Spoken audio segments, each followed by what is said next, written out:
you want to know more about United States Navy medals and ribbon, well, Jim Thompson and I have been producing this book for 30 years, and this is the latest edition.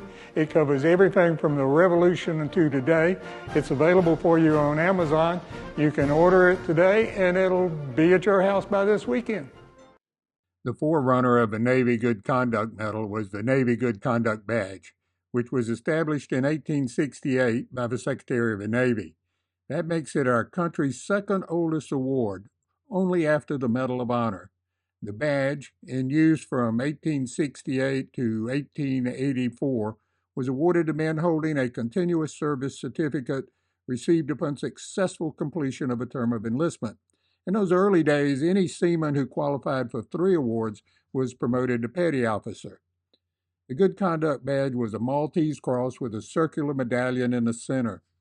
The medallion was bordered with a border inscribed around the edges with the words Fidelity, Zeal, Obedience, and United States Navy in the center, well abbreviated USN. The cross was suspended from a 1/2 inch wide red, white, and blue ribbon, and the sailor's name was engraved on the back of it. The original Navy Good Conduct Badge was also not worn on a uniform, but it was issued with the discharge papers as a badge to be presented during re-enlistment. A sailor in the Navy received a new Good Conduct Badge for every honorable enlistment completed. In the 1880s, the Navy redesigned the Good Conduct Badge. The new medallion came from a design used on the letterhead of the Navy's Department of Equipment and Recruiting. The new medallion was suspended from a 1 5/8 inch wide red ribbon with thin border stripes of white and blue. This was the first of the Good Conduct medals to be worn on the uniform. In 1884, the medal was redesigned, and in 1896, the award period was changed to 3 years of continuous active service. Now, this new medal retained the circular design of a medallion, and just inside the rim was a chain that circled the entire medallion. And then inside of that was an anchor and with the words United States Navy around the outer rim of a rope, which encircled a raised image of the USS Constitution.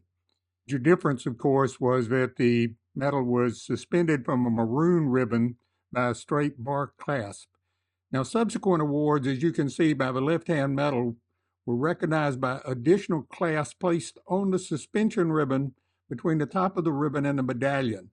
And these clasps were bordered with rope and were engraved with the recipient's ship or duty station, as you can see here, the Arkansas, the Dolphin. During World War II, medals were impressed with rim numbers, but many were issued without engraving. In 1930, the ship's or duty station's name on the clasp were replaced by the recipient's enlistment discharge date. And as you can see here, his first reenlistment was 1932, then 1936, and 4 years later, 1940. In 1942, all the engraved clasps were replaced with a generic clasp just saying second award or third award in raised letters. Finally, after World War II, the Navy discontinued clasp, began stamping the recipient's information on the medal's reverse, and authorized the use of 3/16 bronze stars to denote additional awards and a silver star to indicate 5 bronze awards. The back of a Good Conduct medallion was engraved with the individual's continuous service number, his name, and then the ship that he was stationed on, and the date of the medal's award. This information was important because having the medal with your name on it could mean a monetary reward that came with reenlistment, because to claim the monetary reward with reenlistment, a sailor had to show his Good Conduct medal and his honorable discharge papers. So for the purposes of the written test at the end of this video, at the end of World War II, the clasp had disappeared. Now, an interesting little sidebar, which is non-testable, in 1898, the Navy created a new medal called a Specially Meritorious Service Medal, and it was a dark red ribbon, and it stood for sacrifice, and it was awarded to any member of the Navy or Marine for gallantry or heroism not involving actual combat. What was very interesting is that the The ribbon on the Good Conduct Medal was actually a little lighter and bright red. And of course, the one I'm showing on the left of the Especially Meritorious Service Medal is a little faded. But the two ribbons were almost identical in color. So it was possible for a sailor to be able to wear two red ribbons. One of those very rare times in the history of United States military awards that two medals had identical ribbons. And a third very similar ribbon to those two is the Victoria Cross, as you can see to the right of the Good Conduct Medal. So the traditional drape for the Good Conduct Medal stayed in place through the World War II and the Korean War. And it was not until 1961 that the Navy changed the drape on the Good Conduct Medal to the one you see on the right. So just as a review, on your left was the 1868-1869 United States Navy Good Conduct Badge, then the 1880s first Good Conduct Medal from the red, white, and blue ribbon, and then the change to the standard maroon or red ribbon with the clasp, in the World War II and Korean War variation without any clasp, and then the new 1961 drape design. So why did the United States Navy, with such a long and rich tradition in this particular medal, change the design of the drape? Well, I'll show you a picture why. Basically so, the Navy Good Conduct Medal would not have the same silhouette or basic design as the United States Marine Corps Good Conduct Medal. And you will notice that they changed it with the way it is hanging from the suspension ribbon also. The current Navy Good Conduct Medal dates from 1961 and is issued to every active duty enlisted sailor who completes 3 years of honorable and faithful service since January 1996, or 4 years, which were required since the 1st of November 1963. So basically, those guys in Vietnam needed to have 4 years to earn the Good Conduct Medal. Additional awards of the Good Conduct Medal are indicated by a bronze star, 1 bronze star for each award of the Good Conduct Medal, and after 5 bronze stars, you would replace those with a single silver star, which equals 5 bronze stars. The medal is issued in bronze. It can be acquired with gold plating or anodized version. It's available in miniature medals. And you can take a look here on the left, the current Navy Good Conduct Medal compared to the World War II and Korean version of the Good Conduct Medal. And one question that often comes up is, how much is a replacement medal? Well, they're fairly inexpensive, about $15 for a replacement bronze medal and maybe $18 to get one that's anodized or gold plated. A really unique feature only in the Navy is upon 12 years of honorable and faithful service, sailors are allowed to wear gold-colored versions of their petty officer rank insignia, something usually seen with the rank of Chief Petty Officer or Petty Officer First Class or above. I mean, occasionally you could see a Petty Officer Second Class, but it's kind of rare in the Navy. But there is a provision for it. One thing especially about the Good Conduct Medal is it's very easy to spot. In this case, the ribbon you see with 1 bronze star is clearly visible, the maroon ribbon in the center of the ribbon rack. It's also very easy to see in the miniature medals, or even when it's combined with full-size medals in overlapping pieces.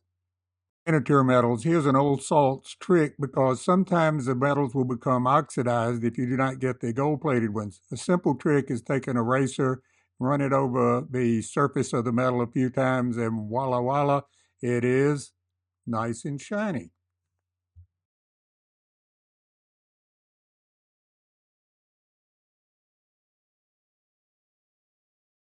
Okay, once you retire or get out of the Navy and hang up your uniform, what do you do with this Good Conduct Medal, this prestigious United States Navy medal? You do what this World War II veteran did. You take your medals before they get lost in a storage box, and you get them mounted in a display case, and you put them on the wall to remember your service. This is a very handsome display of a Navy Korean War veteran.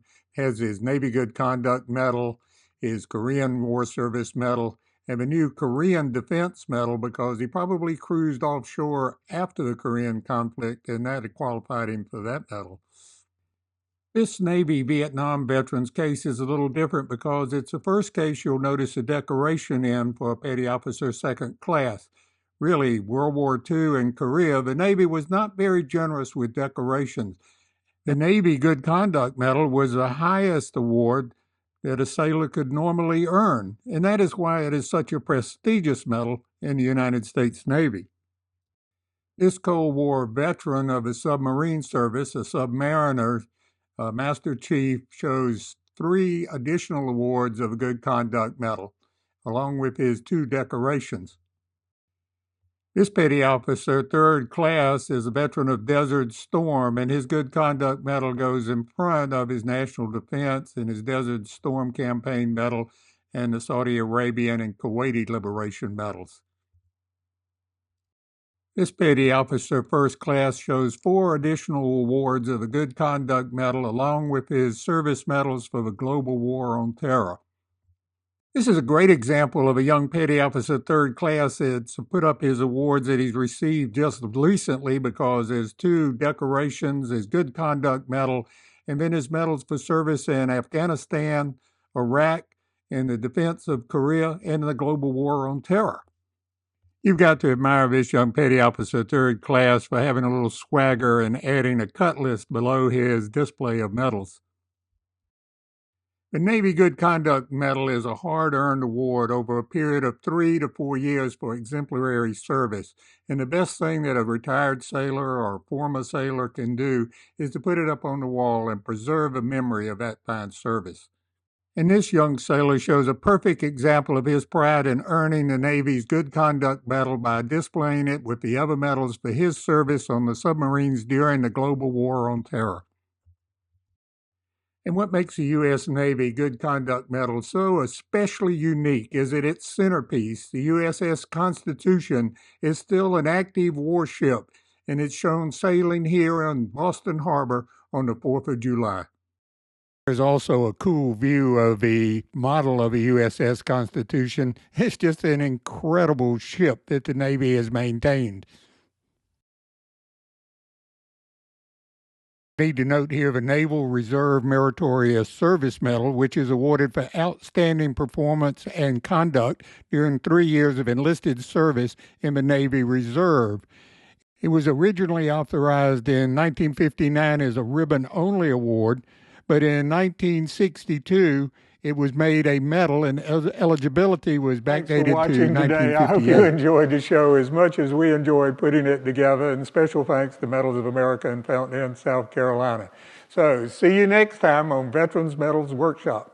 If you want to know more about United States Navy medals and ribbons, well, Jim Thompson and I have been producing this book for 30 years, and this is the latest edition. It covers everything from the Revolution to today. It's available for you on Amazon. You can order it today.